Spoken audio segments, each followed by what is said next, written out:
Hello, Simon Mayer here, and a quick word of explanation about the video that's coming up.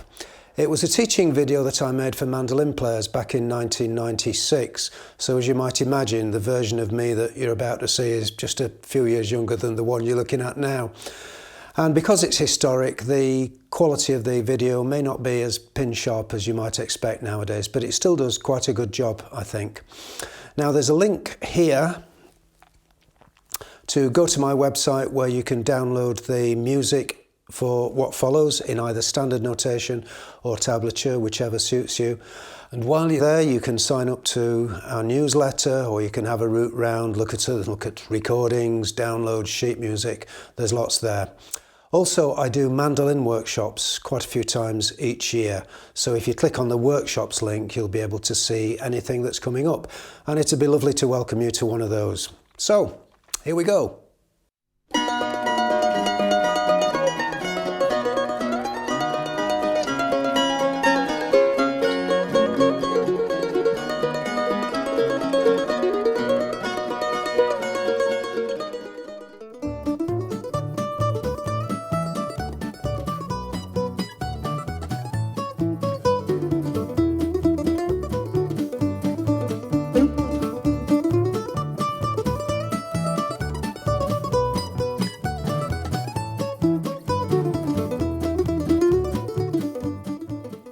Hello there, I'm Simon Mayer and welcome to this video.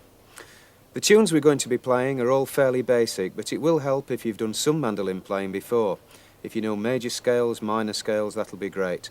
And it'll also help if you know how to read music notation, although it's not essential because tablature is printed in the booklet as well. Well, I'm surrounded by a variety of different sorts of mandolin here. The one I'm holding, this is the one that I use most of the time.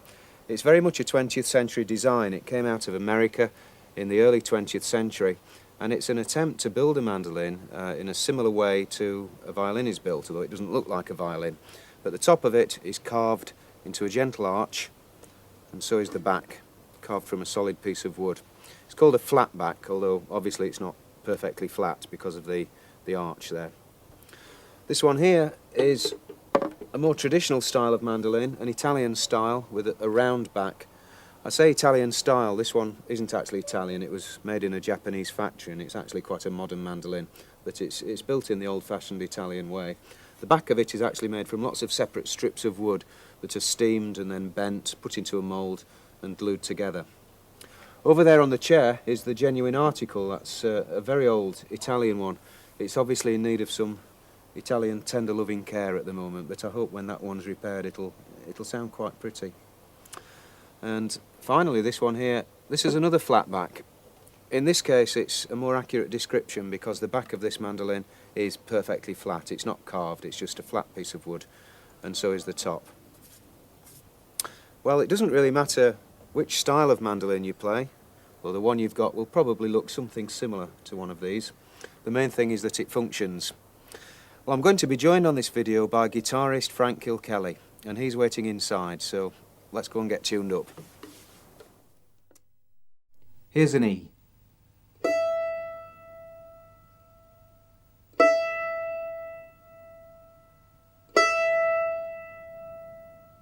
And now an A.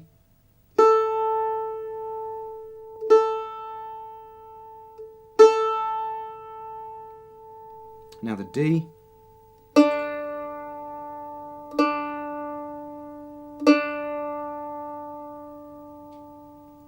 And the G. I'm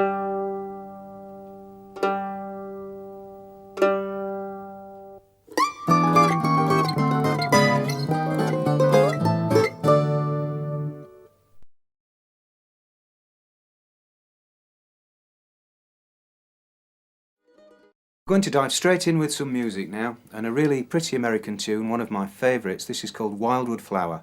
Before we talk about it, Frank and I are going to play it just once through in the key of G.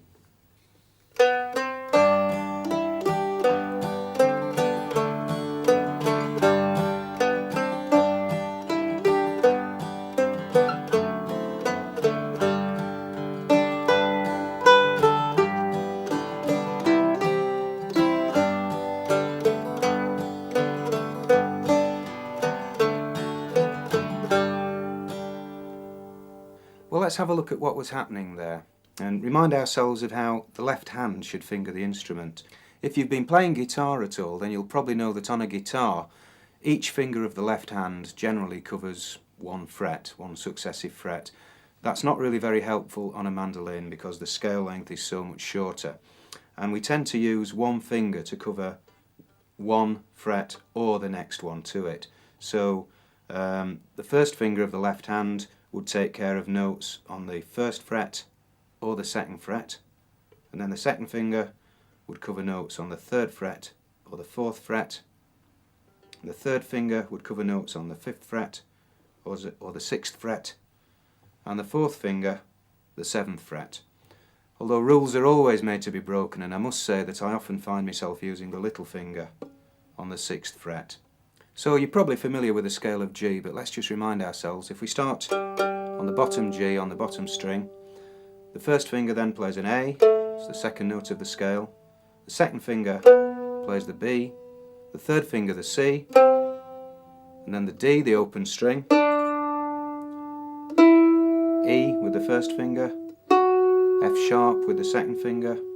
Remember the key signature of G, 1 sharp, there it is, F sharp, and finally top G played with the third finger. So that's 1 octave. Let's play that slowly.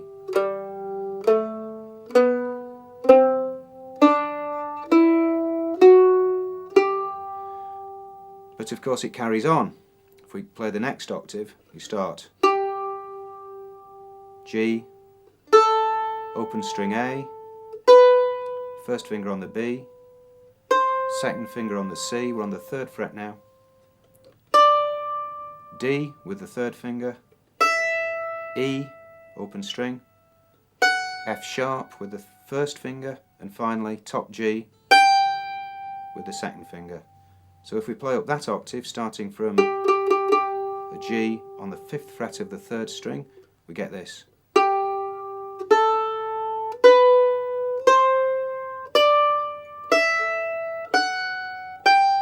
Now, to be great practice for you if you just ran up and down both those octaves. I'll do it slowly.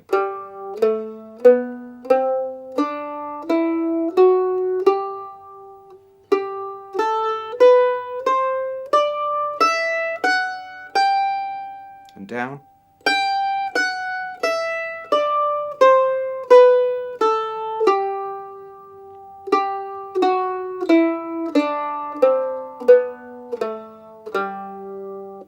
We're going to play Wildwood Flower again, but this time we're going to play it in both octaves of the key of G that we've just practiced. So first of all down here,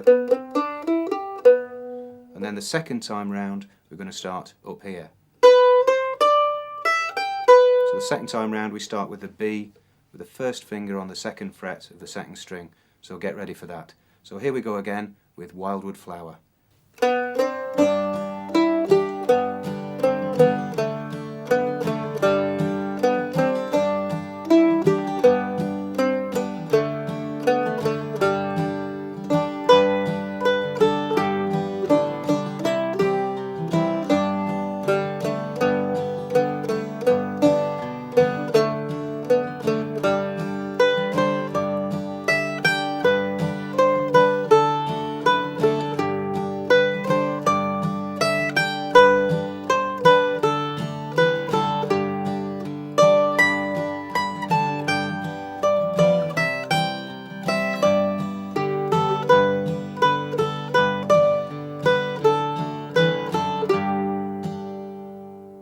Well, of course, in the second time through that tune, when we went up to the higher octave, I didn't warn you, but of course you had to use your little finger on the top B on this phrase.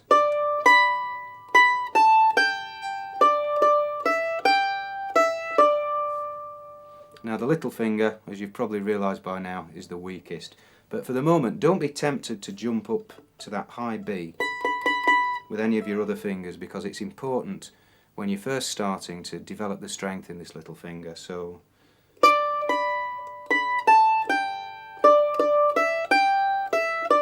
keep practicing that phrase, and you've got to try and get that top B to sound every bit as strong and confident as any of the notes that you're playing with your other stronger fingers.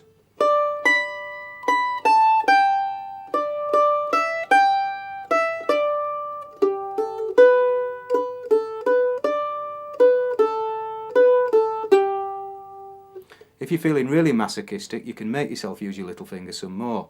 Rather than using open strings, you can use your little finger. Watch this. We're going down to the bottom octave again of Wildwood Flower. Don't use the open string. That's the 7th fret of the bottom string. And I'm getting that D there. So rather than playing, we're going.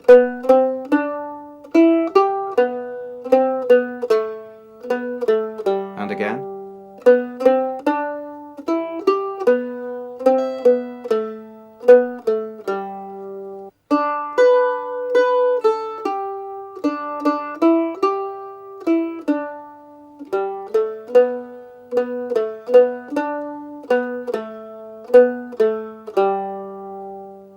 Now you'll probably find that much more difficult, but this is something that violinists tend to use all the time. Because on a violin the open strings have a much different tone from when you finger them. On a mandolin the tone is not quite so different, but it is different. You can hear the difference in sound between a D played there and a D played on the open string. You tend to get a much thicker sound if you play it fretted on the string below. And very often we need to match the tone. If we're playing a phrase on the G string that's just got one high note of D, rather than go up to the D string, in order to keep the tone all the same, we'll use the 7th fret of the G string for the note of D, rather than.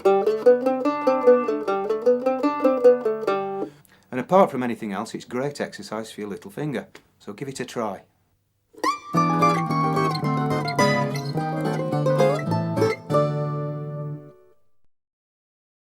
The next tune we're going to play is called Mandolin Mornings. Now if you're looking at the booklet that comes with this video, you'll probably see that the page looks like a sea of black notes, at least in comparison to Wildwood Flower. Well, don't be scared by that, it does go very, very slowly. Frank and I will play through it, and then what I want to do is talk a little bit more about the right hand.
Well, let's think a little bit more about the right hand now. Because that's a slow tune and I played it completely without tremolo, it's very important that we get as good a tone as we can from the right hand. The mandolin doesn't have a lot of natural sustain. In other words, when you hit a note, it dies away very quickly. Whereas on something like a violin, you can move the bow very slowly and keep the note going for as long as the bow. On a trumpet, you can keep it going for as long as your lungs will hold out. But on a mandolin, we're just limited to the natural decay of the string. The way we get round it is by using tremolo. but I didn't use tremolo at all on that tune, and I like to try and coax the best possible tone and the maximum amount of sustain that I can from the instrument. And a lot of it, in fact most of it, is down to not to the left hand but to the right hand and the way that you actually strike the string, and it's a very neglected area of mandolin playing. Let's just think a little bit about plectrums first of all. The first thing to say is that there's no hard and fast rule that a particular sort of plectrum is suitable for every sort of mandolinist. For what it's worth, the sort that I use is probably the most common shape, and you'll find this shape in your local music shop without a shadow of a doubt. It's an asymmetrical triangular plectrum, and I use a thickness that's just a little bit thinner than a millimetre. You'll find that people playing classical Italian style tend to use very thin, brittle plectrums, very hard. Traditionally they were made out of tortoise shell, but of course that's not available anymore, and they use plastic. This one's plastic as well, but a bit thicker and slightly more floppy than a classical Italian mandolinist would use. Bluegrass players in America tend to use very thick plectrums, 2 millimeters thick or even more, and larger size than that, big triangular ones. And then I met a German mandolin orchestra recently, and one of the mandolinists gave me this. This is the sort of plectrum they use over there. I must say I can't get on with this at all, but it's very, very thick, but very floppy. Just look how floppy that is. And it gives a very soft sound.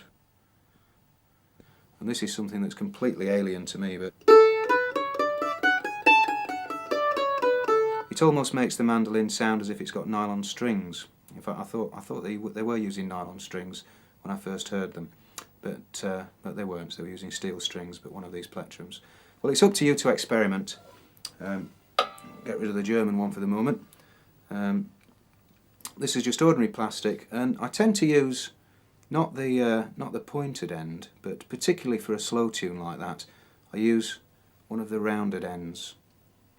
Let's just look how to hold it first of all. I'll just demonstrate how to hold it using the pointed end for starters. If you just rest it on your first finger like that, then bring your thumb down, leave a little bit protruding, and you should hold it with the same amount of strength that you would use to hold your knife and fork. That's assuming you use a knife and fork. And if the plectrum slips out, you know you're not holding it tightly enough. And if you hold the plectrum too tightly, you tend to get a very loud but not a very soulful sound. So just slack off a bit. And the other thing I've found that you can fatten the tone up a lot by actually angling the plectrum as it goes over the strings. Now, I'll try and demonstrate what I mean by that. I pluck the strings at right angles, that is, the direction that my plectrum is going is at right angles to the strings, but I angle the plectrum a little bit, so that although the plectrum is moving that way, the plectrum is angled. It is possible to get a really thin, clicky sound if you don't think about the plectrum too much. This is what I mean.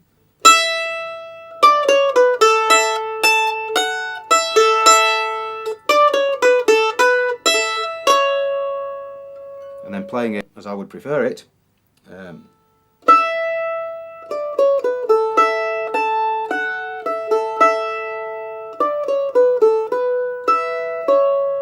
what I'm trying to do is coax the maximum amount of sustain from the instrument, and as I said, that's largely down to the way you use the plectrum, the way you coax it out of the strings, and trying not to click too much with the plectrum. And it is also down in part to the left hand. If you release the pressure on your fingers very quickly after you've hit the note, you tend to get a very short staccato note coming out like this. Whereas what I do playing a slow tune like that is, and you'll notice that the fingers of the left hand stay down for as long as possible on every note, so that you don't release them like this, but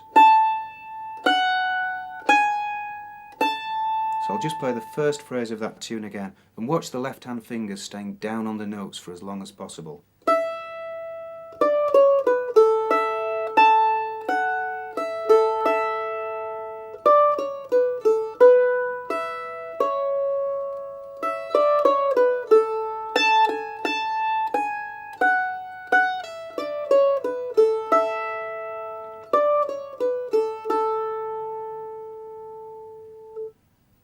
Well, I'd like to come back to Wildwood Flower. I knew you were missing it. We've already played it in the key of G in 2 octaves, down here and up here. Because this is such a simple tune, it's very good to move it around the fingerboard and play it in different keys, and it's just a really good vehicle to acquaint ourselves better with the mandolin fingerboard. Now, you may have realised that patterns repeat on the mandolin. The mandolin, unlike a guitar, is tuned very symmetrically. The gap between each string is a fifth. G up to D is a fifth, D up to A is a fifth, and A up to E is a fifth. And if we play a tune on, like Wildwood Flower, on the bottom 3 strings,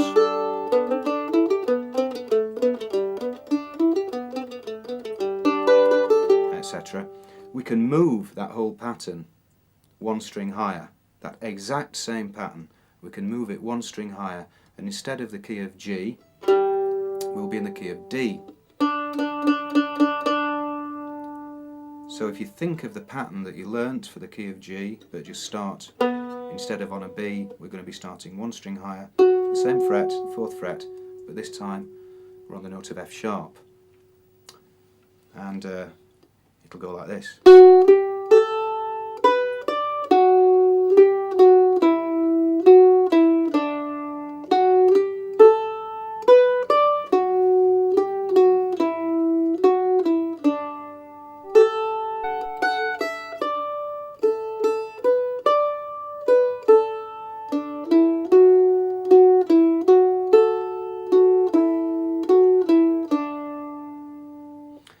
Now, we're going to play it twice through now. The first will be in the key of G, down here, and then we're going to move immediately on to playing exactly the same tune in the key of D, starting where I just did on an F sharp. So it's exactly the same pattern, but moved 1 string higher. So Frank and I are going to play that for you now. So join in.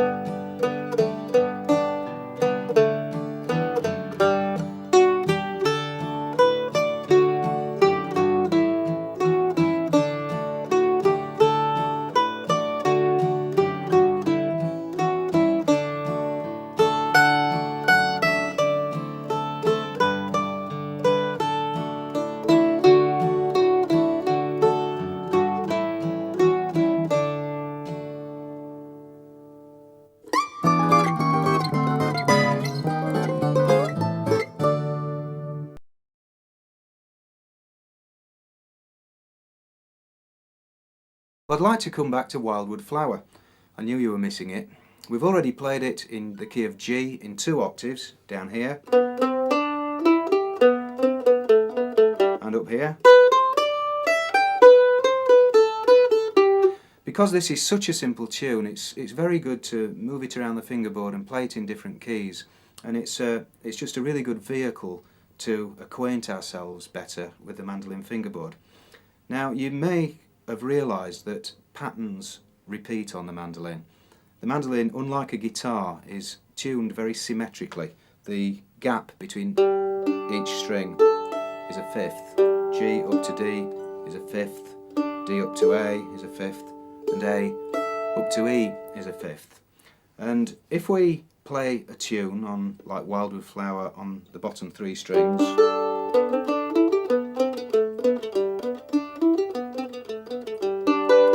etc., we can move that whole pattern 1 string higher. That exact same pattern, we can move it one string higher, and instead of the key of G, we'll be in the key of D. So if you think of the pattern that you learnt for the key of G, but just start, instead of on a B, we're going to be starting one string higher, the same fret, 4th fret, but this time we're on the note of F sharp. And it'll go like this.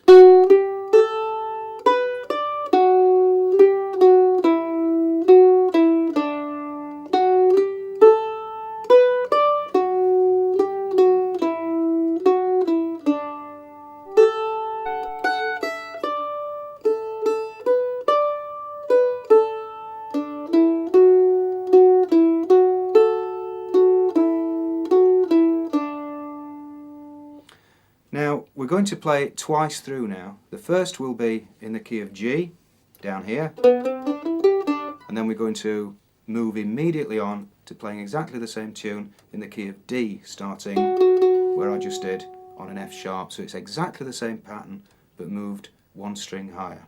So Frank and I are going to play that for you now. So join in.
Now the next tune we're going to play is an old jazz standard called Limehouse Blues.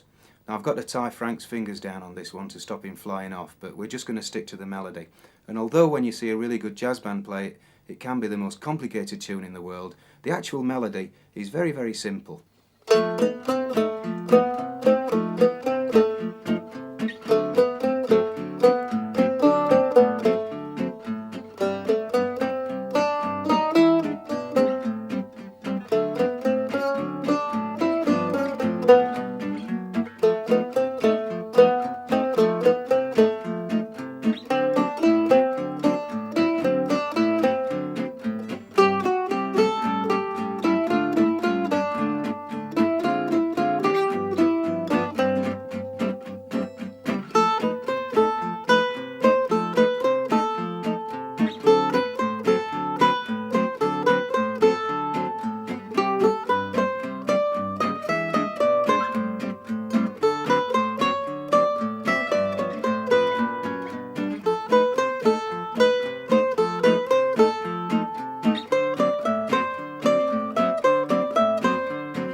Well, let's look at that tune in more detail.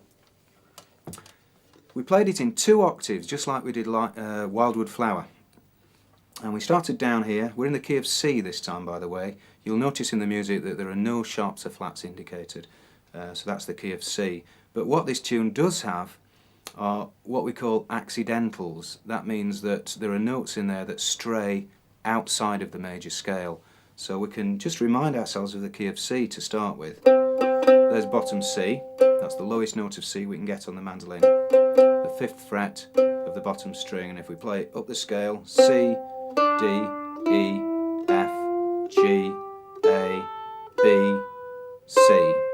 And we can carry on up, C, D, E, F, G, A, B. And if we want to reach top C, which we don't in this tune, but just out of interest, if we want to reach top C, we have to move out of what we call first position.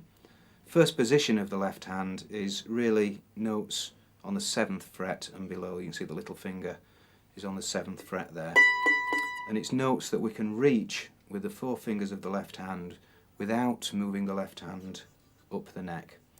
that if we want to reach top C, we've got to move up to there, but we'll ignore that for now. If we go down from a bottom C, we get B, A, G.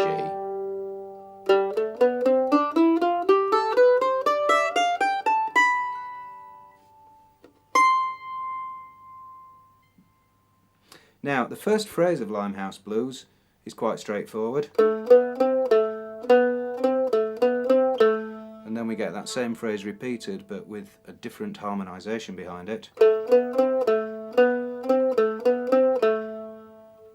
Now let's look at the next phrase. Now we're about to run into trouble. That is how we should finger it if we were sticking to the rule that the first finger covers all notes on the first and second fret.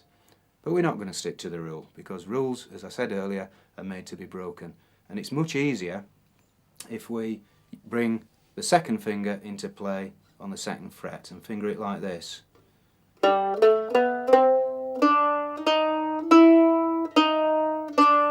then back to normal first position with the third finger on that C. So let's just look at that again.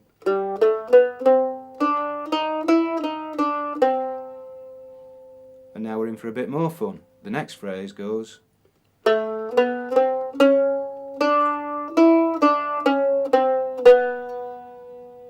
Now again, if we'd have been sticking to the, I don't like this word, but rule that I mentioned earlier about what finger covers which fret, we would have had to do this. And slide the third finger about between the 5th and 6th fret. Put my teeth in. 6th fret. But it's much more efficient if we bring the little finger down to play that 6th fret there.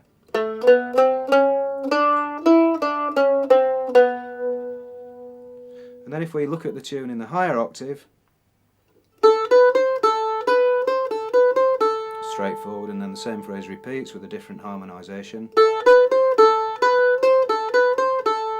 We carry on.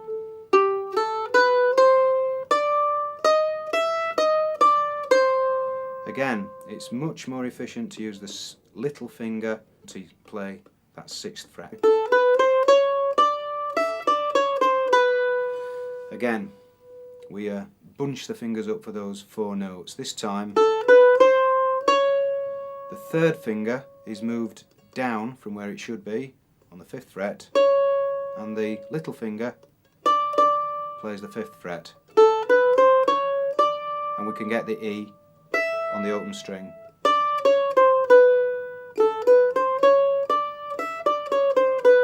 So although it's a very simple tune, it does give you something to think about how to use your left hand fingering most efficiently. Let's play it again very slowly now.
The next tune we're going to play is Waltz on a Still Lake. Now, this might look frightening on paper if you're looking at the booklet that comes with this video, but again, it's a slow tune and it's not as complicated as it looks. So first of all, Frank and I will play through it.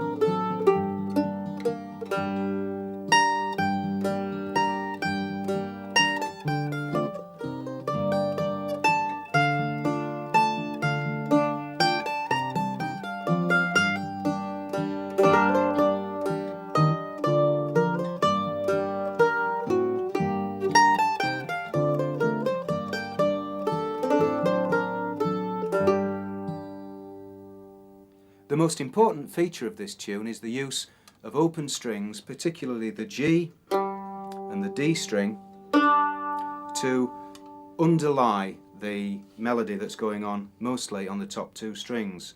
And it's important that when you play these strings, you try and make them last for as long as possible. Hit them nice and firmly, not brashly, but a nice firm note, and allow them to ring as long as possible. And the chords that we get in the tune, again, these might look frightening on paper, but they're not. The very first chord, for example, couldn't really be easier.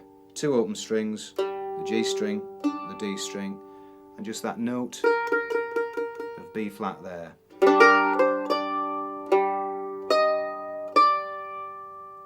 That's the very first phrase. If I'd have written,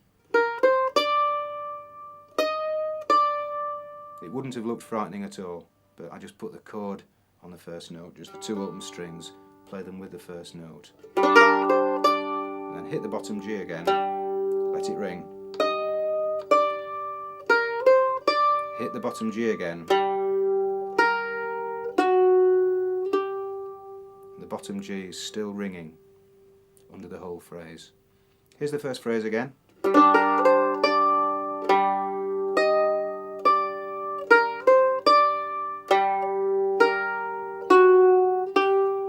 Hit the bottom G again.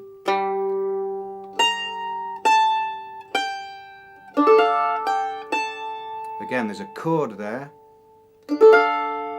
and it's exactly the same shape as the chord we started out on, but three strings moved one string higher to that. So we actually start on a G minor chord, and now we're on a D minor chord. So that phrase goes, and then we hit an open D string, and then we get this figure.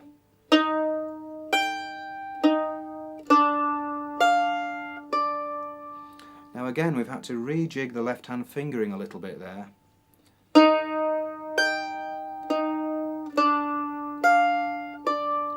We needn't, but most people would find it quite a stretch to use your first and second fingers there. So it's pointless making life more difficult than you need to. And I find it easier to pull my third finger down to get that note.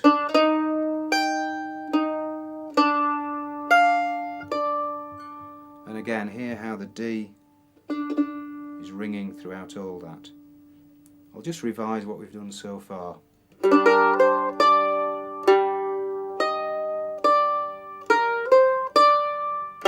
Let it ring.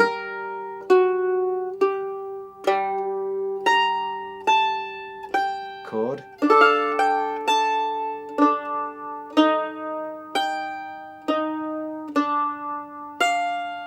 Now the next note, we should go for it with the third finger, but we're thinking ahead, so we don't. We use the little finger, and the reason is this. Because the note after it is this C down here. And we can go for the C with the third finger and release the other two, and we get this chord. Again, it's just two open strings, the A and the D, and a C down the bottom there. Together they give us a chord of D7. The only tricky thing is that you must be careful that this finger here, the third finger, doesn't catch the third string and deaden it like this. Make sure that the final knuckle of your finger is coming down perpendicularly, I said that before I had a beer, onto the fingerboard, so it doesn't catch the third string.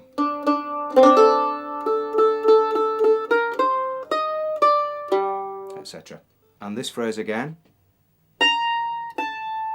chord, let it ring, little finger, third finger over to the C,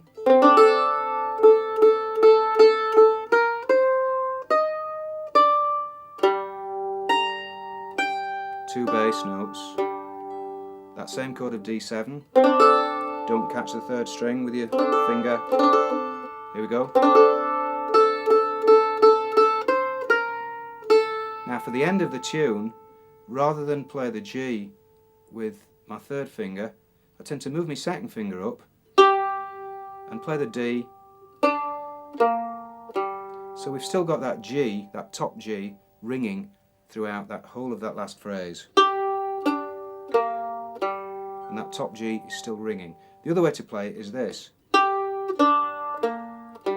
But that way, as soon as we release that to get the D on the open string, we lose that top G ringing, and it's nice to keep it ringing to the end. So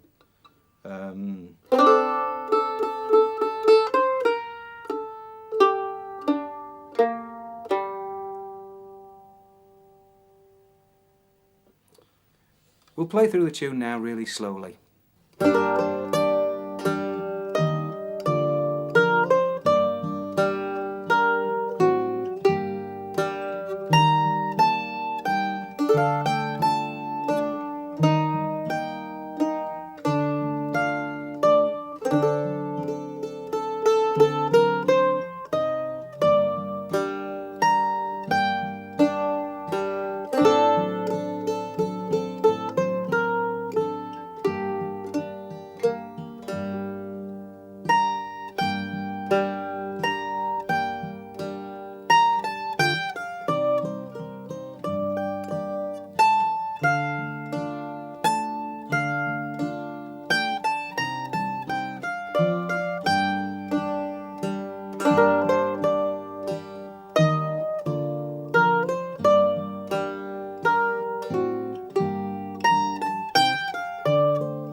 Before we move on and play a final tune, I want to talk about a few things concerning the setup of the mandolin that you might find helpful.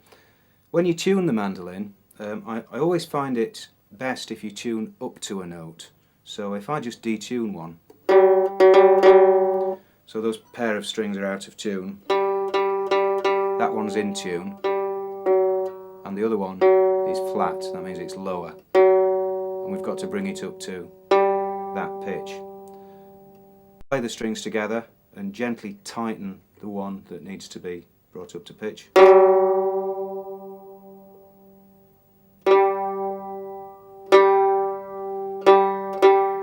You can hear they're now in tune with each other. And if you always bring a string in tune by tightening it rather than bringing it down to pitch, you'll find that it will be less prone to slip. I mean, strings do slip out of tune anyway, but it'll be less prone to slip if you tighten it up to pitch. If I send it sharp, this string is in tune, and this string is too sharp, it's too high. I can bring it into tune by loosening it.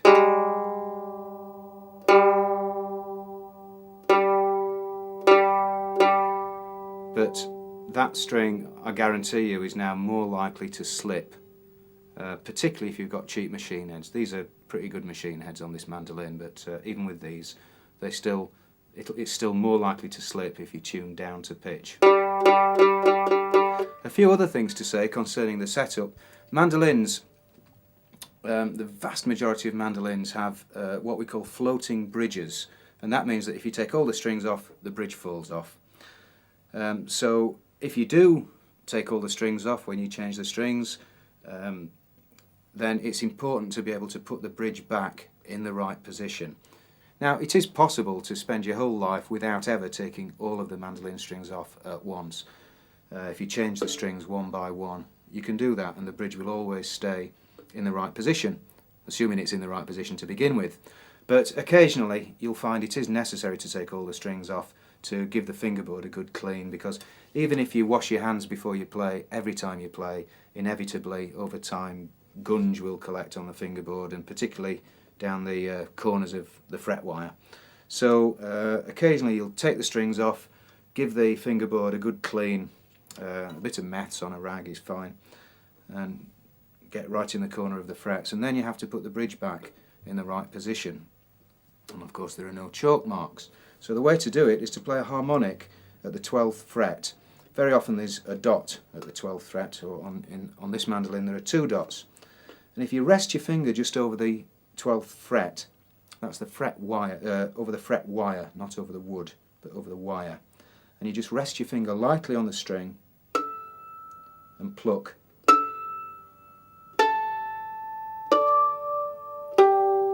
And you hear that bell-like sound. And if you pluck the string, let's play the D string, and then if you fret the string at the 12th fret, the pitch should be exactly the same as the harmonic. There's the harmonic, fret it at the 12th fret, and the pitch is exactly the same. That means that the bridge is in the right position. And it's very important to do this if ever the bridge gets taken off the mandolin. If that note is, there's the harmonic. If the note is sharp of the harmonic, I'll just push the string to demonstrate. If it sounds higher than the harmonic, that means that the bridge is too near the fingerboard and it has to be moved back towards the tailpiece. Now by back I mean by a fraction of a millimetre. It really is that critical. And if the string is too flat of the harmonic, if it's lower than the harmonic, that means that the bridge has to be moved slightly towards the fingerboard. Now it might be something that you could get a more experienced musician to help you with if you're still right at the learning stage. But you will find that the mandolin fingerboard will not be in tune if the bridge is not in the right position, so it really is important.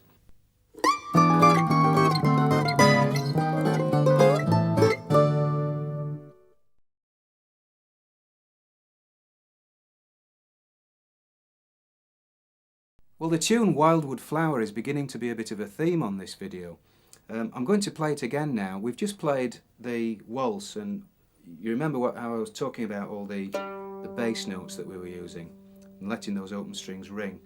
Well, we can apply this same technique to Wildwood Flower, and what I'm going to do now is play Wildwood Flower in the key of G, which is what we started out playing it in. I'm going to do it in the upper octave, starting here. But what I'm going to do is put in some just impromptu bass notes. I'll just talk you through it. We're in the key of G, so we can put a bass note in. Let's put another one in. The chord has changed now. We're on a D chord. So let's put a bass note in. Note of D. We're back to G.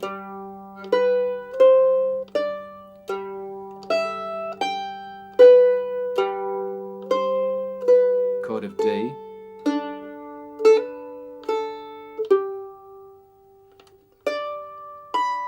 Another bass note.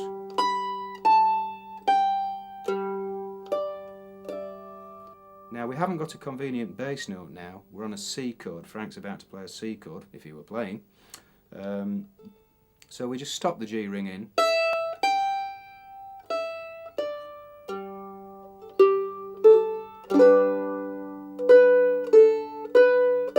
Put a full chord of G in there. That's G, D, B.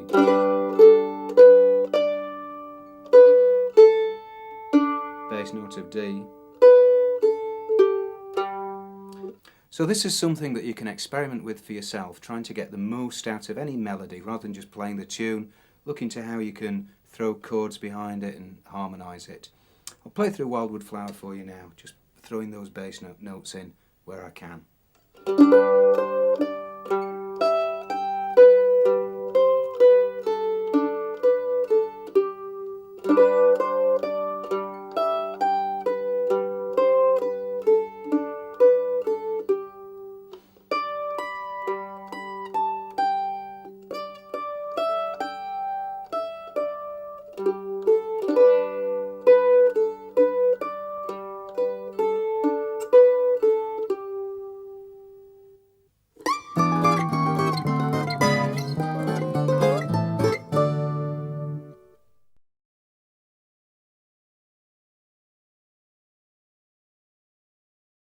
Well, we're going to move on now and play the last tune on this video, and it's a very well-known traditional dance tune, very well known in traditional circles, that is. It's called Soldier's Joy, and Frank and I will play through it for you now.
Well, just a few things to say about that tune.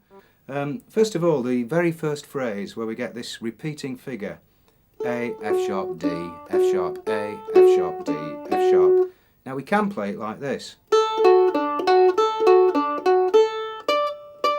but I prefer to make life difficult for myself and play it like this, A, F sharp, D. Now you remember I said earlier that we can get the note D there on the 7th fret of the bottom string, as well as the 3rd string open. And if we play that phrase crossing 3 strings, we get a lovely sustain effect, rather than, which sounds more broken, more interrupted. So we get this lovely ripple effect.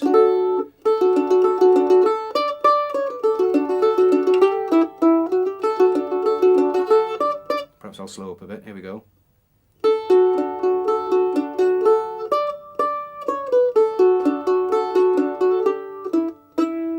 And being the complete sadist that I am, it's really good practice for your little finger as well.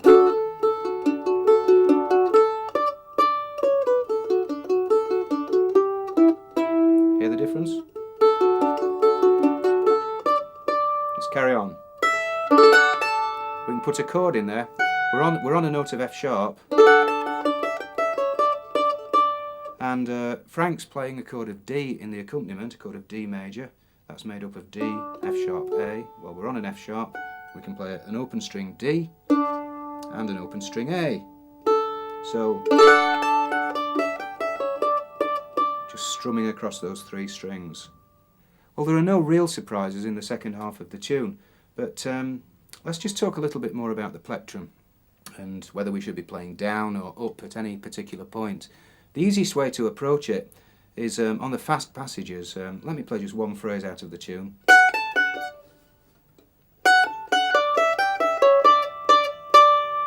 On the fast notes, on the quavers, do do do do do do do do do, I'd be playing down up down up down up down up, and then on the bum bum bum at the end, be playing 4 down strokes to make a nice, strong, emphasised ending. Let's play through the tune down, up, down, up, down, up, down, up, down, down, down, down, up, down, up, down, up, down, up, down, up, down, down, down, and so on. Well, that's it. That's all for now. I hope you've enjoyed this video, and if there's one final piece of advice I can give you, don't practice too hard. Don't make your fingers too sore. We're off down the pub. From me and Frank Kilkelly, ta-ra.